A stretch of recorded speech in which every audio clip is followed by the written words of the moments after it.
നമസ്കാരം. തിരുവനന്തപുരം കോർപ്പറേഷനിൽ BJP. Mayor സ്ഥാനാർത്ഥിയായി ഉയർത്തിക്കാട്ടുന്ന മുൻ ഡി.ജി.പി. ആർ. ശ്രീലേഖയുടെ IPS വെട്ടി തിരഞ്ഞെടുപ്പ് കമ്മീഷൻ. ആം ആദ്മി പാർട്ടി സ്ഥാനാർത്ഥി TS രശ്മി നൽകിയ പരാതിയുടെ അടിസ്ഥാനത്തിലാണ് നടപടി. സർവീസിൽ നിന്ന് വിരമിച്ച ശേഷം പേരിനൊപ്പം IPS എന്ന് ഉപയോഗിക്കുന്നത് നിയമവിരുദ്ധമാണെന്ന് ചൂണ്ടിക്കാട്ടിയായിരുന്നു പരാതി നൽകിയത്.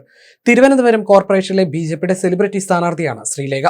ശ്രീലേഖയുടെ പ്രചരണത്തിൽ അധികവും IPS ചേർത്ത പോസ്റ്ററുകളാണ് ഉണ്ടായിരുന്നത്. ഔദ്യോഗിക പദവികൾ തെരഞ്ഞെടുപ്പ് പ്രചാരണത്തിനായി ഉപയോഗിക്കുന്നത് ചട്ടലംഘനമായതിനാലാണ് കമ്മീഷന്റെ ഇടപെടൽ. ഇതിന്റെ അടിസ്ഥാനത്തിൽ കുറച്ച് സ്ഥലങ്ങളിലെ പ്രചാരണ പോസ്റ്ററുകളിൽ ശ്രീലേഖയുടെ പേരിനൊപ്പം IPS എന്ന് എഴുതിയത് മായ്ച്ചു.